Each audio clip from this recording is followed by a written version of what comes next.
अस्सलाम वालेकुम। डिस्कस करेंगे चैप्टर 1 के न्यूमेरिकल। सो अब हमारे पास है न्यूमेरिकल नंबर 1.5 जिसमें कहा यह क्या है कि फाइंड द वैल्यू ऑफ जी क्या है, gravitational acceleration and it's uncertainty using this formula from the following measurement made during an experiment. तो कहा यह क्या कि जी की वैल्यू को फाइंड आउट करना है और किस तरह से इस फॉर्मूला को इस्तेमाल करते हुए। अब इसमें क्या क्या चीजें आ रही हैं, टी टाइम पीरियड, 2 पाई एक कांस्टेंट फैक्टर है, एल क्या है लेंथ ऑफ द पेंडुलम जो कि अभी हम यहाँ पर बात करेंगे कितनी होगी, और जी क्या है ग्रेविटेशनल एक्सीलरेशन। अब इसी पूरे के अकॉर्डिंग जो हमें डेटा दिया गया वो क्या था कि इस लेंथ के बारे में भी बता दिया कि ये लेंथ ऑफ पेंडुलम जो है वो 100 सेंटीमीटर है। नेक्स्ट क्या कहा गया कि टाइम फॉर 20 वाइब्रेशंस, ये टाइम के बारे में भी हमें इंफॉर्मेशन प्रोवाइड कर दी गई है और वो कितना है 40.2 सेकेंड्स। तो इसका मतलब है टी भी है, एल भी है, 2 पाई का पता है कि वो एक कांस्टेंट फैक्टर है, तो हम जी की वैल्यू को कैलकुलेट कर सकते हैं। यहाँ तक अगर होता तो बहुत आसान होता, लेकिन क्या कहा गया है कि हमने यहाँ पर मेजरमेंट्स में उसकी अनसर्टेनिटी को भी फॉलो करना है।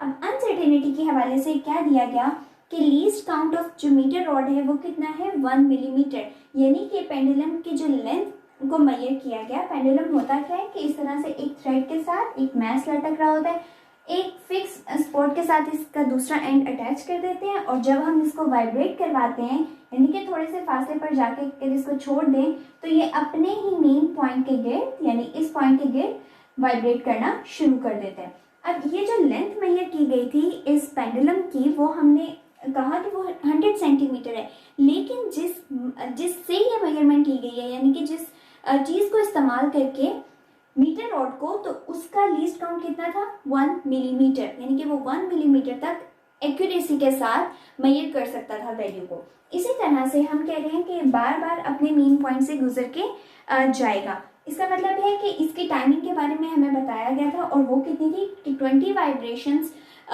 ये कवर करेगा 40.2 सेकेंड्स में। अब अगर हम बात करें कि उस स्टॉप वॉच का कितना लीस्ट काउंट होगा, वो किस हद तक एक्यूरेटली मेजर कर सकती है, तो वो हमारे पास क्या है 0.1 सेकेंड। अब हमने करना क्या है कि सबसे पहले तो फॉर्मूला को रीअरेंज करना है ताकि हम इस जी को सेपरेट कर सकें। तो यहाँ पर हम लिख लेते हैं कि टी किसके बराबर है 2 pi under root L over G. तो सबसे पहले क्या करना पड़ेगा, हमने इसको अगर सेपरेट करना है तो इस जी के ऊपर क्या है ये स्क्वायर रूट है, तो अगर हम दोनों साइडों पर स्क्वायर ले लें तो क्या होगा उससे कि ये स्क्वायर रूट खत्म हो जाएगा। तो स्क्वायर ने स्क्वायर रूट को खत्म कर दिया। अब क्या बचा हमारे पास, अब बचा है T square equals to 4 pi square L over G. यहां से अगर हम देखें तो इस जी को इजीली सेपरेट कर सकते हैं। जी को दूसरी साइड पर ले जाएं अगर, तो अब क्या बनेगा 4 pi square L over T square. तो इसका मतलब है कि ये फॉर्मूला होना चाहिए हमारा, इसमें हम वैल्यूज पुट करेंगे ताकि इस जी की वैल्यू को कैलकुलेट कर सकें। यहाँ तक अब हमें पता चल गया। सिंपली हम इसकी पहले वैल्यूज को लगा लेते हैं ताकि हम जी की वैल्यू को सेपरेटली निकाल सकें एंड देन हम अनसर्टेनिटी को डिस्कस करेंगे।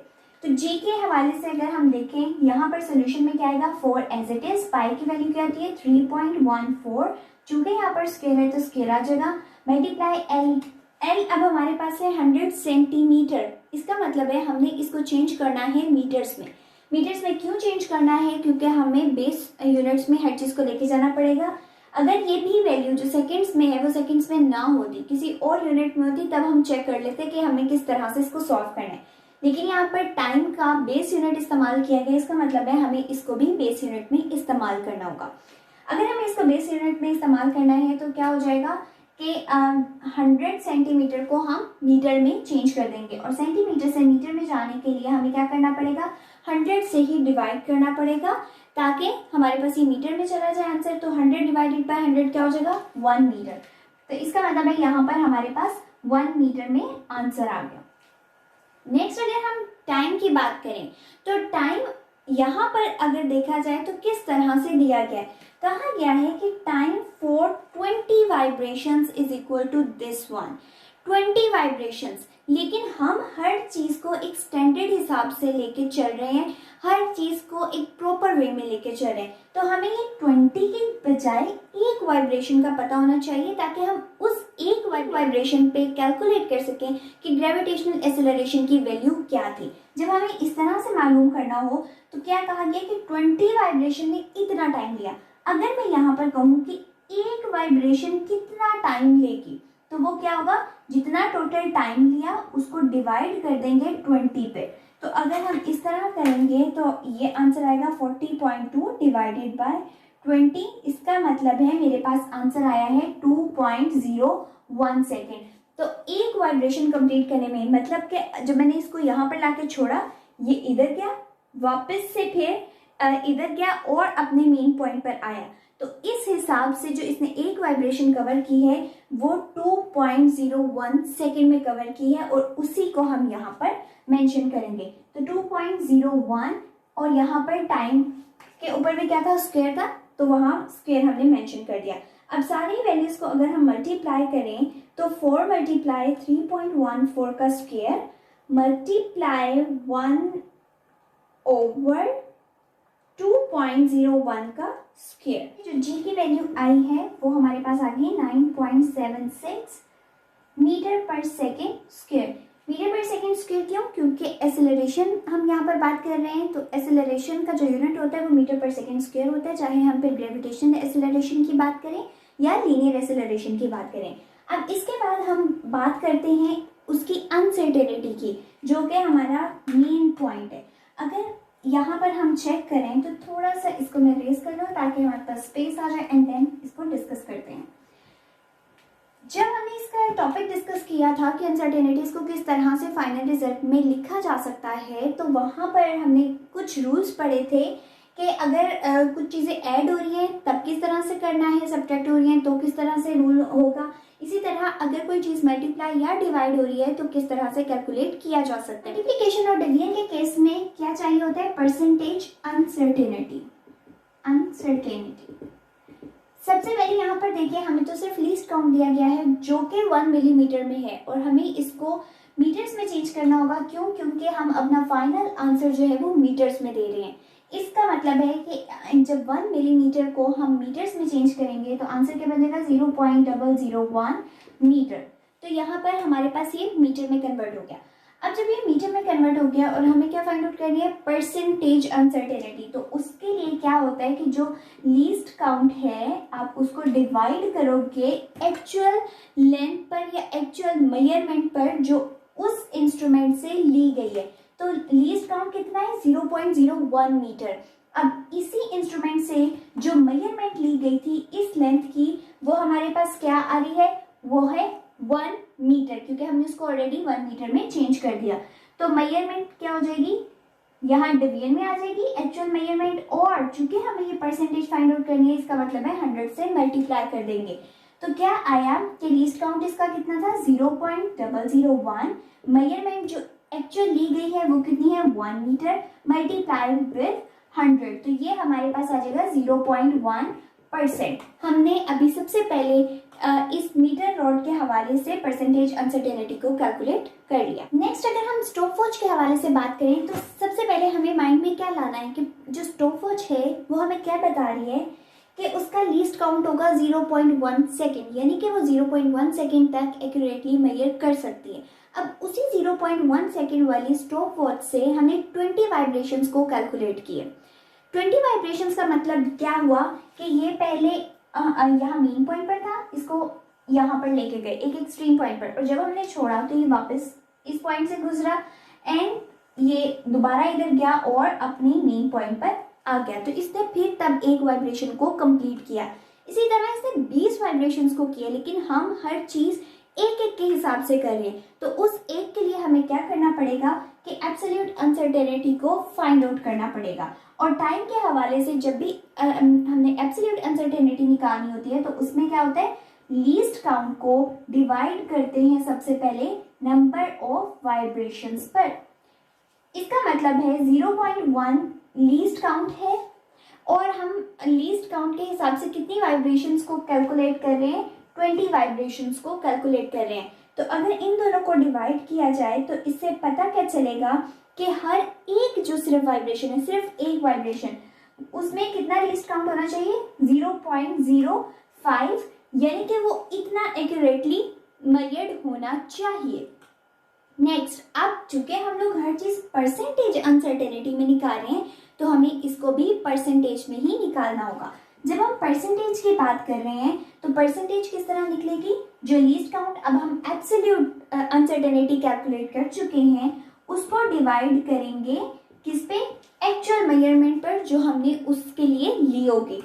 यानी कि 20 वाइब्रेशंस के लिए पूरी जो हमारे पास टाइम ड्यूरेशन था वो कितना आ रहा था, वो था हमारे पास 40.2, लेकिन वो 20 वाइब्रेशंस के लिए था। अब हम एक वाइब्रेशन के लिए बात कर रहे हैं तो उसको हम ऑलरेडी कन्वर्ट कर चुके थे, जो कि किस तरह से आ रहा था 2.01। तो अब इन दोनों को अगर हम डिवाइड करें तो क्या आंसर आएगा हमारे पास, 0.005 डिवाइडेड बाय 2.01। तो यहाँ से वैल्यू आ गई है 0.00248। तो हम इसको 25 पे लिख सकते हैं। 48 का मतलब क्या है कि राउंड ऑफ करके इसको कंप्लीटली 5 कंसीडर कर लिया गया। तो यहाँ पर अब चूंकि हमें इसको 100 से भी मल्टीप्लाई करना है, क्यों, क्योंकि हमें तो हर चीज किस में चाहिए, परसेंटेज में चाहिए। तो क्या बन जाएगा, ये हमारे पास 0.25% बन जाएगा। अब यहाँ पर हमने दोनों चीजों की अनसर्टेनिटी को, परसेंटेज अनसर्टेनिटी को कैलकुलेट कर लिया। अब सेपरेटली तो सब कुछ कैलकुलेट कर लिया, ये भी पता चल गया कि अनसर्टेनिटी मीटर वर्ड से कितनी आ रही है, ये भी पता चल गया कि स्टॉकवर्थ से कितनी आएगी। लेकिन अगर हम देखें कि यहाँ पर हम किस तरह से कर रहे हैं, इनको डिवाइड कर रहे हैं उन वैल्यूज को जिनके साथ अनसर्टेनिटी मौजूद है, तो उनके रूल के मुताबिक अब हमें करना क्या है कि सबसे पहले परसेंटेज अनसर्टेनिटी लिखेंगे एक वैल्यू की, जो कि हमारे पास अब आ गई है 0.1%। ऐड करेंगे उसको दूसरी वैल्यू में, लेकिन जब हम ऐड कर रहे हैं तो डिवीजन या मल्टीप्लिकेशन में क्या रूल आता है कि अगर किसी के ऊपर पावर आ रही है तो उस पावर से मल्टीप्लाई करेंगे उस परसेंटेज अनसर्टेनिटी को। यानी कि लेंथ में कोई पावर नहीं आ रही थी, 1 थी, तो 1 से मल्टीप्लाई करें या ना करें हमें कोई मसला नहीं है। लेकिन यहाँ पर क्या है कि टाइम के ऊपर पावर है 2। इसका मतलब है कि जब हमें अनसर्टेनिटी को फाइनल रिजल्ट में लिखना है तो टाइम की परसेंटेज अनसर्टेनिटी को 2 से यानी कि पावर से मल्टीप्लाई करना होगा। आंसर क्या था, 0.25%। इस सारे को अगर हम मेजर करें 0.1 प्लस 2 इंटू 0.25%, हमारे पास वैल्यू आ गई है 0.6%। अब यहाँ पर वैल्यू तो हमारे पास आ रही है परसेंटेज में, लेकिन हम जी की वैल्यू को किस में कंसीडर कर रहे थे, मीटर पर सेकेंड स्क्वायर में। और अगर देखा जाए तो हमने लीस्ट काउंट कैलकुलेट करने के लिए भी हर चीज को उसके बेस यूनिट में चेंज किया है, तो हमें परसेंटेज में अब आंसर नहीं चाहिए। इस परसेंटेज को कैसे हम चेंज कर सकते हैं ताकि हमारा जो आंसर है वो मीटर पर सेकेंड स्क्वायर में आ जाए। सबसे पहली चीज है कि 0.6% है, परसेंट को खत्म करना है तो क्या आ जाएगा, डिवाइडेड बाय 100। और ये किसकी परसेंटेज है, ये हमारी जी की परसेंटेज है। अब जब जी के लिए इसको कैलकुलेट करना है कि कितनी वैल्यू होनी चाहिए इस लीस्ट काउंट की, तो क्या करेंगे कि जी की जो वैल्यू आ रही है 9.76 उससे मल्टीप्लाई कर देंगे। क्यों, क्योंकि इसके साथ मीटर पर सेकेंड स्क्वायर एक तो आंसर है और इस वैल्यू के अंदर हमें चेक करना है कि कितनी अनसर्टेनिटी मौजूद हो सकती है। तो इस वैल्यू का 0.6% हम निकालेंगे, तो 0.6 डिवाइडेड बाय 100 और फिर हम उसको मल्टीप्लाई कर देंगे 9.76 से, तो ये आंसर आ जाएगा 0.058, जिसको राउंड ऑफ करके क्या लिखा जा सकता है, 6। तो यहाँ से क्या हुआ, पहले तो परसेंटेज खत्म हो गई, इसका हमारे पास यूनिट क्या है, मीटर पर सेकेंड स्क्वायर। इसका मतलब है कि इसके पास जो सारा का सारा यूनिट आया है वो क्या है, मीटर पर सेकेंड स्क्वायर। अब एट दी एंड जब हम फाइनल रिजल्ट में लिखने वाले हैं तो किस तरह से लिखेंगे, G is equal to 9.76 plus minus इतनी अनसर्टेनिटी हर एक वैल्यू के अंदर मौजूद हो सकती है और मीटर पर सेकेंड स्क्वायर इसका यूनिट है। तो ये था हमारा एक कंप्लीट न्यूमेरिकल।